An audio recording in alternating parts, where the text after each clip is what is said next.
Hi Kyo listeners, Let's Learn Sumo. I'm Clayton, welcome to the podcast. You can join me on X and Instagram at Let's Learn Sumo, even YouTube where this is restreamed, and there's always a few video episodes. Check the playlists for lessons and video episodes.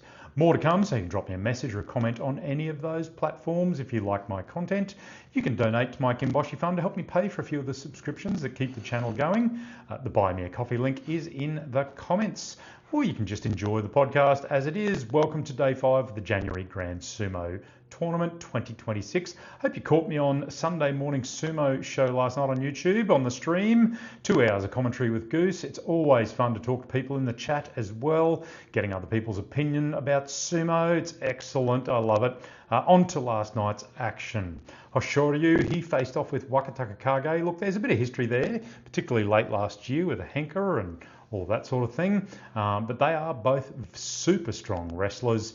This is no easy beat match for the Yokozuna at all. It was a pretty good touchy eye by Hoshoryu as he denies Wakataka Kage a belt, grabbed Wakataka Kage on the right, charges forward, ushered him over the bales. Fairly dominant Yorikiri there by the Yokozuna. Good win for Hoshoryu. Onosato, he is having a bit of a messy first week. Not the greatest form there. Lost to Yoshino Fuji, a controversy with Ura, and now a bout with Takanosho, who nearly takes it from him. Unlike his match with Ura, there was no dead body involved here. Takanosho pulled as Onosato went forward. Takanosho tried to force Onosato into a retreat. Onosato deflected him. Takanosho fell forward over the bales. And in retreat, Onosato looked like he was going to jump out, but he jumped and his foot landed inside the Tawara extension of the bales on the dohyo. That's that little square piece that juts out. That's still inside the ring. So if he was over that bale, he would be dead body and outside the ring. But because his foot was still down as Takanosho touched down, there's no mono-e needed there. That was a messy but a bit of a fair win for Onosato. Suki Itoshi thrust down for him. Hakano Fuji, he faced off with Ozeki Kodazakura. Pretty good strong touchy eye, and Hakano Fuji got under Kodazakura's right arm straight away, lifted him up, lifted to put Kodazakura in a pretty poor defensive position. He couldn't really do anything with it the higher his arm went, and he used it to force Kodazakura back over the bales. Good work by Hakano Fuji, Yorikiri. Ao Nishiki hasn't faced much of Daisho of late, so of course Daisho comes out of the touchy eye like a threshing machine. He's slowly coming back to life after his injury and fall down the Bansuke. And as he batted away at Ao Nishiki's head, Ao Nishiki was super quick to get inside under the thrust, grabbed Daisho on the belt and walked him over. Yorikiri, one missed thrust by Daisho and bang, you were done. That is the high risk type of sumo that he does.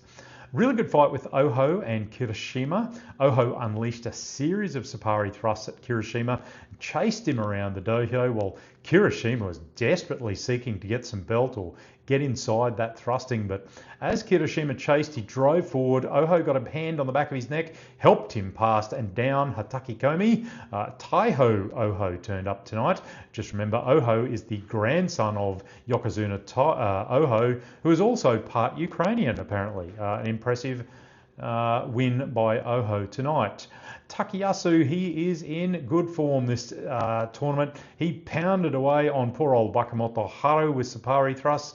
Wakamoto Haru had no answer, got pounded out. Tsukidashi thrust out. Yoshino Fuji, he continued his good form, really fast, solid touchy eye drive.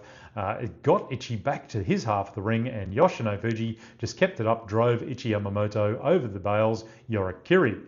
Ura lost Yorikiri to Atami Fuji, just some poor tactics in that one. Onakatsu deserves a bit of mention against Tamawashi, the veteran. Mid-thrust by Tamawashi, and Onakatsu leapt forward onto Tamawashi's inside faster than me, looking for a glass of red wine on a Friday night. It was impressive, and it won him the bout, got him onto the belt, and Yorikiri, Tamawashi was gone.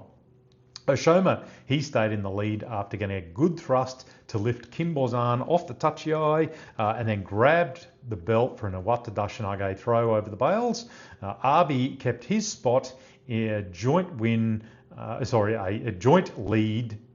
Let me start that again. Abi kept his spot in the joint lead with a solid win over Chiyoshima. There were no hankers. It was a good tachiai as both Chiyoshima and Abi met well. Chiyoshima drove him back to the bales. Abi used a grip under his armpit to turn Chiyoshima over. He wasn't quite done as Abi retreated along the bales, but did the Tawara dance. Chiyoshima then tried to drive even forward, but he was off balance and went over at the bales. Chiyoshima looked like he hurt himself on the ankle a little bit. It's bandaged. Took him quite a while to get up, so let's see where he goes from here. And a win by Asanayama over Ryuden. So the leaderboard at the end of day 5 looks like this. 5 wins, Abi and Oshoma. Interesting lead. 4 wins. Hoshoryu, Onosato, Aonishiki, Kirishima, Takayasu, Fujinokawa, Asanayama and Oshumi on 4 wins. Yoshino Fuji on 3 wins and 2 Kimboshi. Wakatakakage, Haku no Fuji, Atami Fuji, Hirada Umi, Shodai, Toki Hayate, Kota Shoho, Nishiki Fuji, Shishi, Mitakiyumi and Asaha Koryu, all on 3 wins. There's a whole heap of guys on 2 wins and 1 wins. We won't go through all of them. 0 wins, Wakamoto Haru, Ura, Takanosho and debutante Hatsuyama, all looking for their first win in that first week. That's all for today, folks. Join me again. Hakioi, Let's Learn Sumo.